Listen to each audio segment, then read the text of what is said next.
go and move if I had to, but... Yeah, but the beauty is that you never really have to be anywhere. And if you have, say you have people, so I got my husband, right? He'll just stay in the house. Yeah. I don't have to worry about anything, right? Yeah. Like that's the other thing, too. It's like, if you're single, you can just go on and do what you got to do and bounce back if you want to or not. It's up to you, but, I love having a traveling. home base is nice. Yeah. I also want to go to Portland. I haven't been to Portland. Oregon? Yeah. Maine is also Have you good. been? I've never been to Portland, Oregon. I lived in Portland, Maine. Oh, nice. Yeah. That's why I always go, which one? Yeah. I didn't know about the other one. How long It's have okay. you been in Austin? A little more than 8 years now. Okay. Yeah. Oh, okay. Yeah. And did you move here for comedy? Yeah. Yeah. Yeah, I went to Texas State for college. Sure. Did the theater program there. Knew I wanted to be like an actor, performer. Right. And then while I was in college, I started looking up like comedy in Austin, and that's how I found the Latino Comedy Project. And then I started doing shows with them, and then shortly after working with them, Dan Grimm, who was our tech, he was like our tech guy. He was actually teaching classes at the New Movement. The New Movement had just started up. And he was like, you guys should come take improv classes with us. It's super fun and cool, the thing we're doing. So I was like, okay. Oh, yeah, that's how you and Danu were in the same class then, huh? Yeah, Danu and I started together. Yeah. Mm-hmm. So fun. We talked to Yumina, and I was talking about how Delta Burka is one of my favorite all-time, troupe that born out of a class. Yeah. And that was really just such fun. a great group. So formative. Every person in the troupe is still super active. That's one of the things that's always like, I always get real proud about, like, if I'm with a group, not just like, I don't care if anyone's famous, but if they're still doing it, they're still active and being part of this world, no matter what it has to give them. Yeah.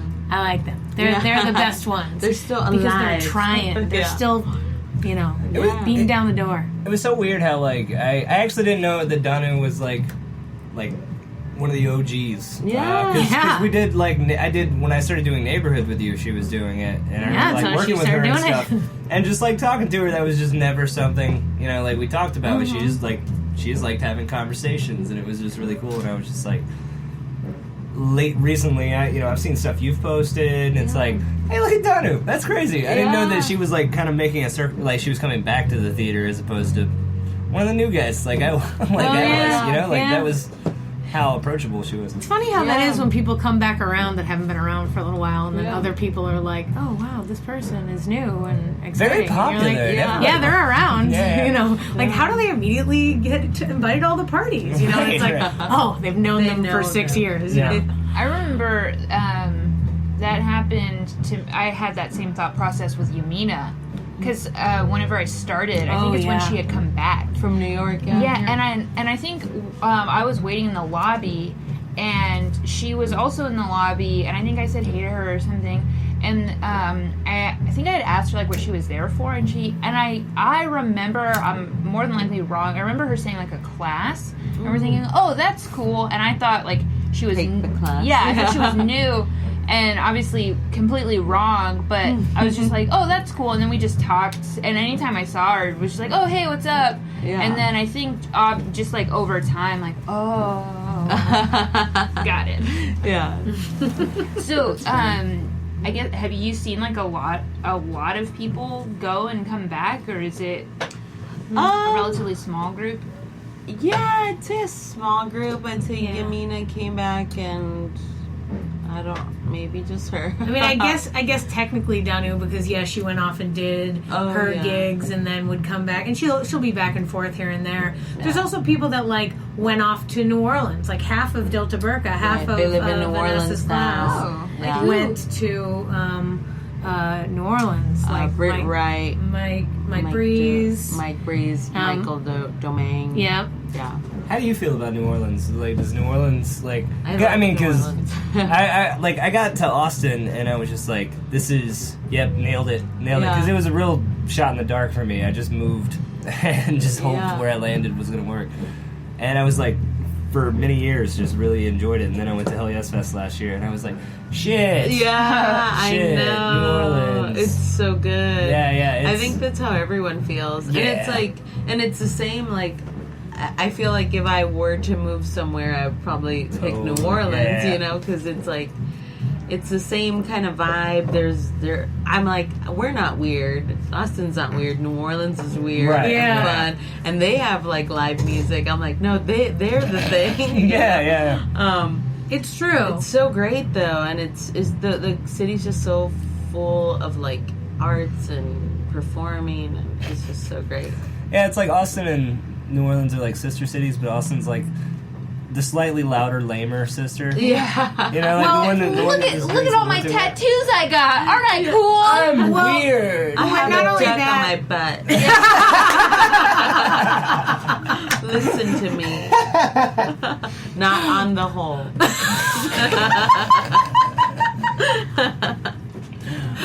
I was going to say that I find that I guess it's almost like I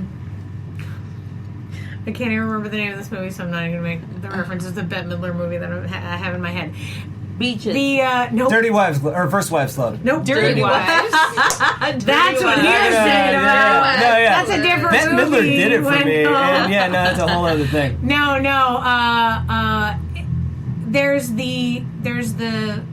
There are sister cities, and one sister's the one that's career-minded, wears a business suit, is like, I'm doing this with my career, and the other one's like wearing a long skirt and Bohemian. and like, you know, playing a sitar and hanging out with the like people in the middle of the field or whatever, like, and also killing it. Yeah. right, yeah. No matter what, but like, there's a Bette Midler movie where she and Lily Tomlin are twins, and two of the sets of the twins are businessy, and two of the sets of the twins are like country.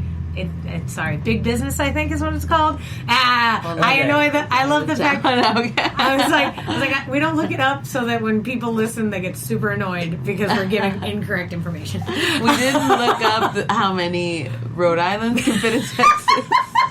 Or sons. 30 billion, clearly the number. I'm not backing down from that. So if you want to come after me, then do it. Nice. Wow, this one's getting rowdy. Yeah. I don't fucking V8. I don't give a shit.